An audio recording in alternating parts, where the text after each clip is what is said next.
안녕하세요. 오늘은 소금은 생명이다 라는 주제를 가지고 소금에 대해 공부하는 두 번째 시간이 되겠습니다. 오늘은 구글에 검색을 하나 해보겠습니다.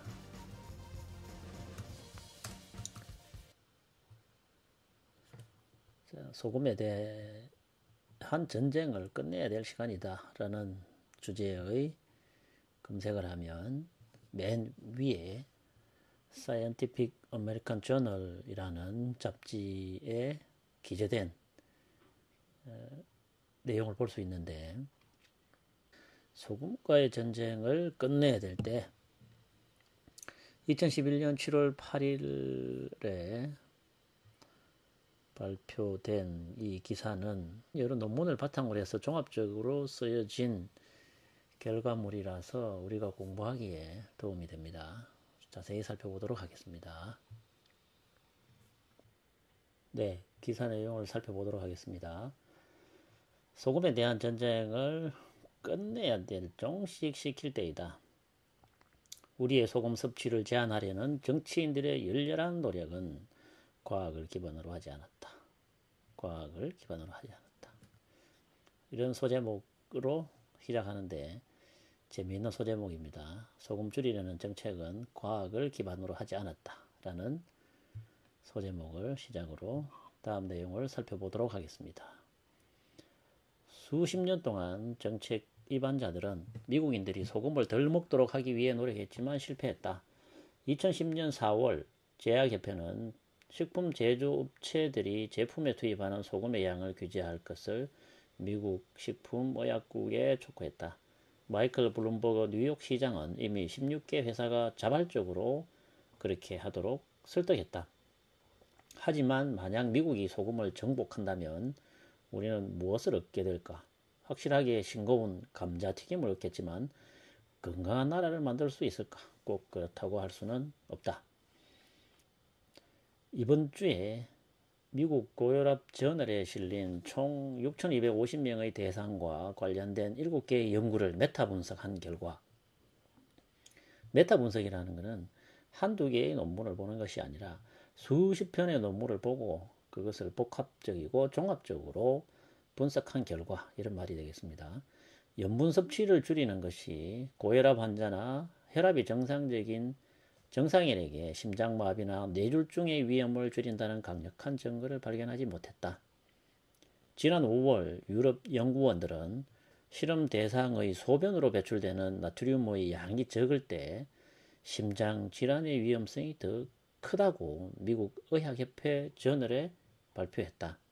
이러한 발견들이 과도한 소금 섭취가 우리에게 해롭다는 일반적인 지식에 의문을 던지게 하지만 소금과 심장병을 연관시키는 증거는 항상 희박하다. 우리가 알고 있는 것과 정반대의 이야기를 하고 있습니다.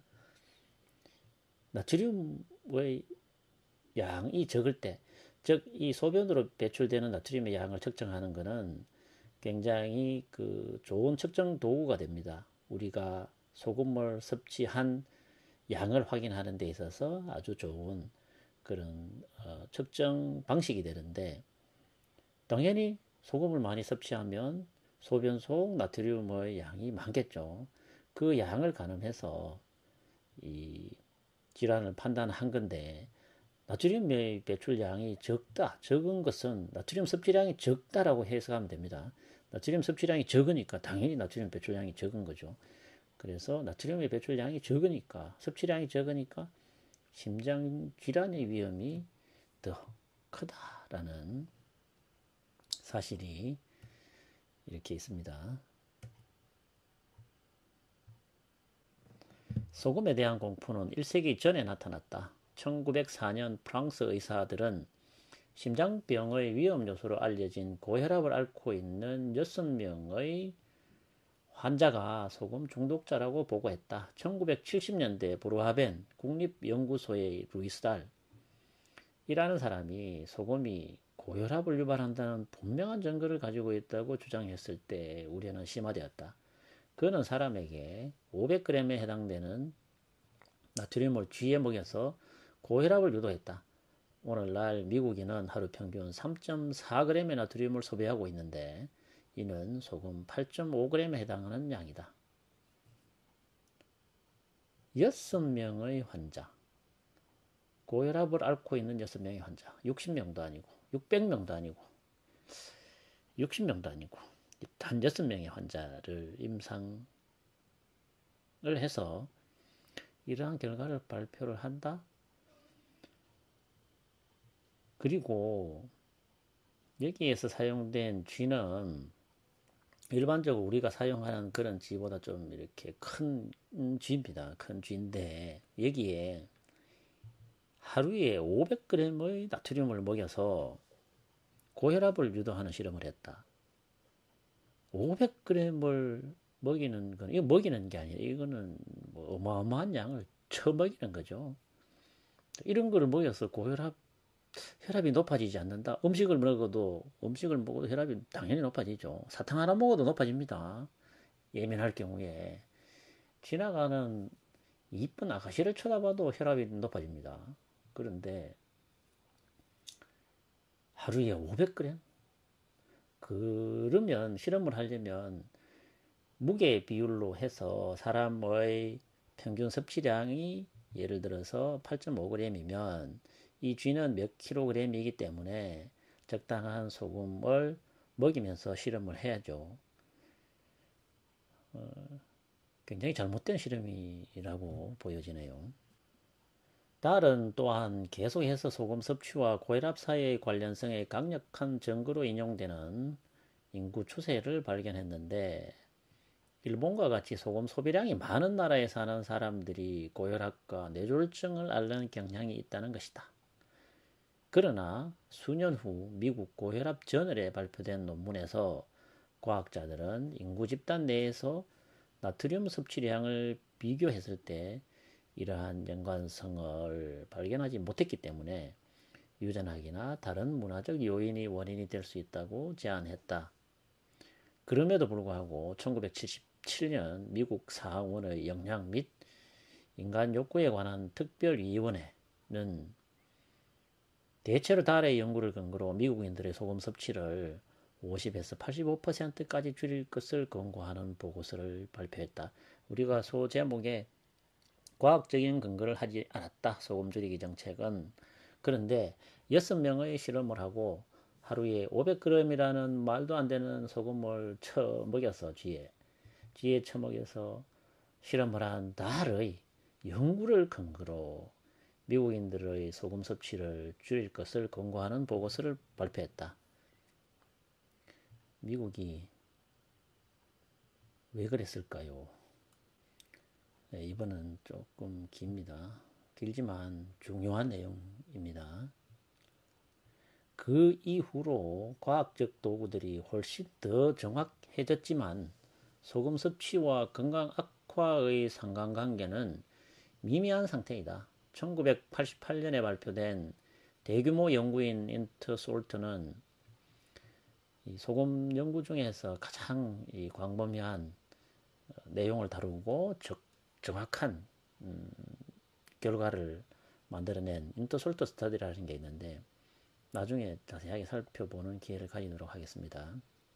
인터솔트는 52개의 국제연구센터에서 대상 집단의 혈압과 나트륨 섭취를 비교했으며 나트륨 섭취와 고혈압 유병률 사이에는 아무런 관련이 없다는 것을 발견했다. 나트륨 섭취와 고혈압 유병률 사이에는 고혈압과는 아무런 관련이 없다는 것을 발견했다.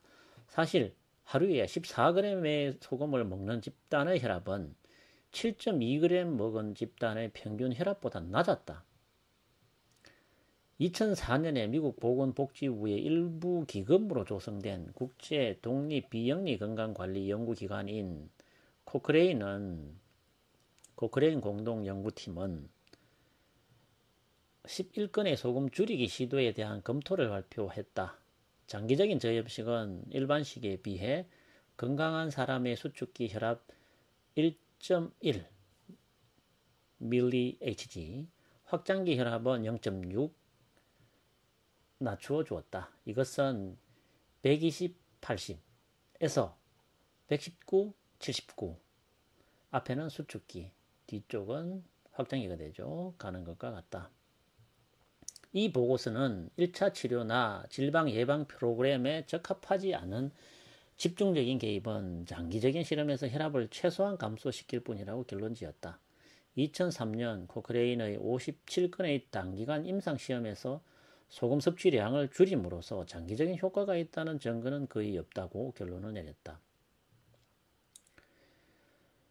오히려 14g의 소금을 먹은 집단의 혈압이 7.2g 먹은 집단의 평균 혈압보다 낮았다. 오히려 소금을 많이 먹었는데 혈압이 낮았다는 거죠. 그리고 소금을 계속 줄이는 저염식에 대한 그 시도를 한 검토 자료에서 저염식은 일반식에 비해 건강한 사람의 수축기 혈압 1.1, 0.6을 낮추었다. 그것은 이것에서 이것으로 가는 것이다. 이게 줄였다고 할 수 있습니까? 이게 숨 한 번 쉬어도 이 정도는 왔다 갔다 하겠네. 이것을 줄였다고 감소시킬 수 있다. 그러니까 이게 소금 줄인다고 혈압이 줄지 않는다라는 거죠. 이걸 뭐 최소한 감소시킬 뿐이라고 결론 지었다라는 것도 이걸 1mm, 1mmHg라는 것을 1.1 감소된 걸 가지고 이걸 이렇게 짓는다. 아무튼 우리가 기억할 것은 소금 줄이니까 혈압이 낮아지는 게 아니더라. 그리고 오히려 14g 하루에 먹었는데 더 혈압이 낮게 유지가 되더라. 팩트죠. 이걸 기억하면 됩니다. 다음, 소금과 심장 질환 사이의 직접적인 관계를 탐구한 연구들은 나아진 것이 전혀 없다. 2006년 미국 의학 저널 연구는 미국인 7,800명의 1일 나트륨 섭취량과 심장질환으로 사망할 가능성을 14년 동안 연구 비교했다. 그것은 나트륨 섭취가 많을수록 심장질환으로 사망할 가능성이 적다는 것이다. 그리고 2007년에 유럽 역학저널의 연구 결과는 5년 동안 노인 1,500명의 소변 속 나트륨 양과 관상혈관 질환 또는 사망의 위험성을 추적한 결과 그 연관성을 발견하지 못했다. 소금이 건강에 좋지 않다는 것을 보여주는 모든 연구에 대해 다수의 다른 연구는 그렇지 않다는 것을 보여준다. 나트륨 섭취가 많을수록 심장 질환으로 사망할 가능성이 오히려 적습니다. 적고 역시 이 소금 속 나트륨량과 그 어떤 질병의 연관성을 찾아봤지만 소금 섭취량과 심장의 질환 관계의 연관성은 발견하지 못했다라는 것이 하나의 사실이 되겠네요. 다음입니다. 문제 일부는 개인들이 소금에 반응하는 방식이 다양하다는 것이다. 소금과 질병의 연관성을 확실히 밝히기는 어렵다고 존스 홉킨스 대학의 역학 교수이자 미국인을 위한 2010 식이지침의 소금위원회 의장인 로렌스 아펠이 인정했다. 자주 인용되는 1987년 만성질환 저널에 발표된 한 연구에 따르면 고위험 식사를 한 후 혈압이 떨어지는 경험을 한 사람의 수는 혈압이 상승하는 것을 경험한 사람의 수와 거의 같다. 왜냐하면 인간의 심장은 여러분이 소금을 섭취하는 양에 따라 소금의 축적이 다양하게 설계되어 있기 때문이다. 아인슈타인 의과대학의 전염병 학자이자 전 국제고혈압학회의 의장인 마이클 올드만이 설명했습니다. 이 마이클 올드만의 그 논문 중에 저염식을 했더니 고염식 소금을 많이 섭취한 그 집단이 소금을 많이 섭취한 집단이 적게 섭취한 집단보다 심장병에 걸릴 확률이 4.3배 낮았다. 이런 논문을 발표를 했는데요. 우리나라에도 다녀가고 유명한 분이죠. 다음 내용 보겠습니다. 몇몇 의사들은 비록 작은 혈압 강화가 개인에게는 큰 영향을 미치지 않고 심장마비 위험에 실제로 영향을 미치지 않을지라도 소금에 과민 반응을 보이는 아프리카계 미국인과 노인을 포함한 작은 인구 집단의 생명을 구할 수도 있을 것이라고 주장했다. 예를 들어 뉴 잉글랜드 의학 저널에 2010년 2월 발표된 한 연구는 소금 섭취를 약 35%가량 줄이면 연간 최소 4만 4천 명의 미국인들의 생명을 구할 수 있을 것이라고 예측했다. 그러나 그러한 추정은 증거가 아니며 추측일 뿐이다. 그리고 저염식 즉 소금 섭취량을 줄이면 우리 인체는 렌닌이라는 효소, 알데스테론이라는 호르몬을 각각 방출하여 혈압을 상승시키는 부작용을 일으킨다. 역시 이 추측, 그러니까 과학적인 증거 자료가 부족한데도 불구하고 소금 섭취를 줄이면 이만큼 생명을 구할 수 있다는 아주 넌센스 같은 예측이죠. 이런 것은. 여기서 아주 재미있는 내용이 있는데 우리 인체는 렌닌이라는 효소, 알데스테론 이런 호르몬이 방출되는 이유는 우리가 저염식을 했을 때 소금을 그 소변 속에 있는 소금을 다시 인체 내로 흡수하려고 하는 기전이 작동을 합니다. 그래서 이런 효소나 호르몬들을 분비시켜서 다시 그 소금을 인체 내로 흡수시키는데 이게 한두 번은 괜찮지만 장기적인 저염식으로 이러한 기전들, 이 기전을 RAS 시스템이라는 기전이 있는데 이건 나중에 또 자세히 살펴볼 기회가 있습니다. 그래서 이러한 기전들이 계속 반복이 되면 오히려 저염식을 하는 게 혈압을 상승시키는 요인이 되고 또 다른 질병의 그 어떤 단초가 되기 때문에 이 저염식이라는 게 사실 참 우리의 건강에는 참 권할 바가 못 되는 겁니다. 다음 내용 보겠습니다. 올드먼과 그의 동료 힐렐 코헨은 모순된 데이터를 근거로 극단적인 소금 정책을 만드는 것보다 대규모의 통제된 임상시험을 후원하여 시간이 지남에 따라 저염식을 하는 사람들에게 어떤 일이 일어나는지 알아보기를 제안한다.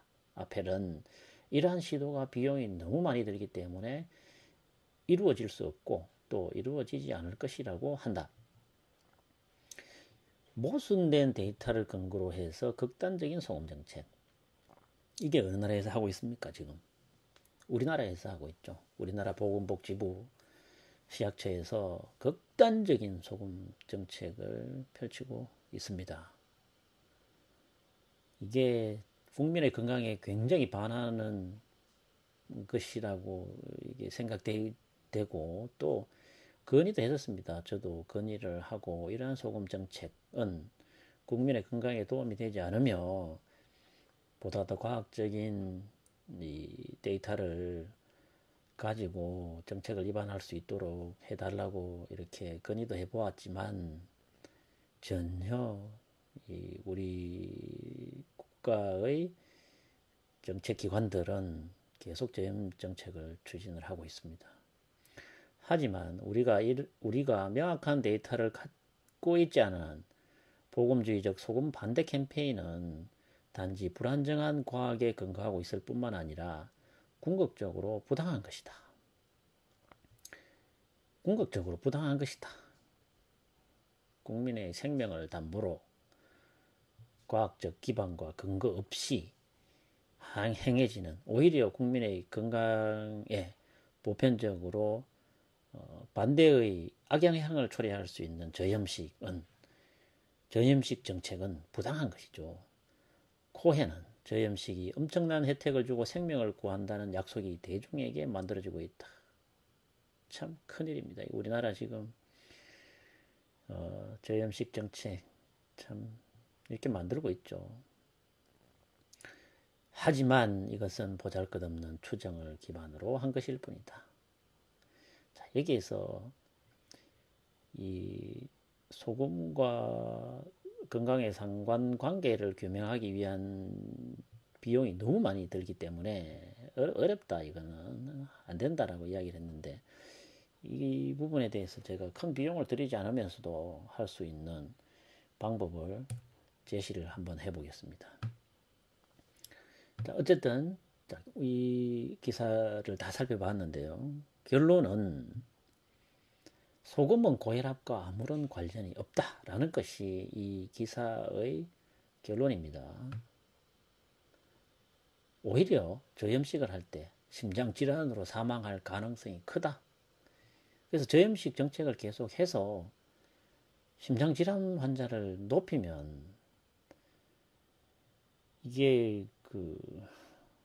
국민 건강에 도움이 될까요? 이게 환자를 많이 만드는데 도움이 될까요?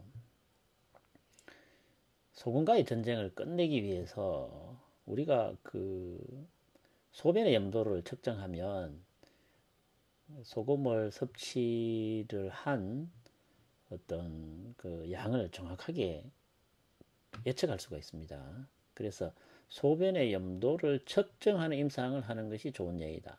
이게 큰 비용을 들이지 않고 우리가 저염식을 하는 게 좋으냐, 적절하게 소금을 먹는 게 좋으냐라는 실험을 할 때 우선 군을 예를 들어서 암 환자군, 그 다음에 당뇨병 환자군, 고혈압 환자군 몇 가지 질병 집단을 만들고, 그리고 정상인의 집단을 만들고, 이 집단들의 소변의 염도를 측정하면 됩니다. 비커에 소변을 받아서 염도계로 측정하는 건 누구나 개인이 다 할 수 있는 거죠. 이 큰 돈 들지도 않고 이게 마음만 먹으면 얼마든지 할 수 있는 건데, 그러면 소변의 염도를 측정을 해보면 이쪽 집단은, 기존의 집단, 암 환자 집단은 소변의 염도가 얼마이기 때문에 섭취량이 얼마이다, 이런 것들이 나올 테고, 정상인들의 소금 섭취량도 나올 겁니다. 정상 건강인들의. 물론 소금의 종류, 음식, 식이, 습관, 유전적 영향, 여러 가지 요소가 이런 것을 판단하는데 영향을 미치겠지만, 그럼에도 불구하고 이런 자료를 가질 수 있다면 각 집단 간의 소금 섭취량과 어떤 건강 상태를 파악할 수가 있습니다. 일반인들의 소금 염도, 소변 속의 염도는 보통 0.9 정도가 됩니다. 우리의 체액 같고 조금 진할 경우에 1.2에서 1.3 정도. 물을 좀 많이 마시면 0.8, 0.9보다도 떨어지긴 합니다만, 일반적으로 0.9에서 1.0 정도의 수준을 유지를 하고 있습니다. 이건 저는 좀 짜게 먹는 편이라 짜게 먹는 제 소변을 기준으로 측정을 해본 것인데요. 집에서 염도계를 가지고 한번 본인의 소변을 측정을 해보세요. 염도계 얼마 하지 않으니까. 그렇게 해서 염도가 0.4, 물론 시기마다 좀 틀린데 아침, 점심, 저녁 이렇게 평균을 한번 내보세요. 그렇게 해서 본인의 염도가 0.9보다 떨어지더라, 이렇게 되면 저염을 하고 있는 겁니다. 그 저염을 할 때 0.9보다 떨어진다라는 거는 계속해서 소금을 내 몸 안으로 흡수시키려고 하는 기전들, 그래서 신장에서 그러한 노력들을 해야 되기 때문에 그만큼 지치게 되는 거죠, 신장이. 그래서 국가적으로는 어떤 개인들, 환자군과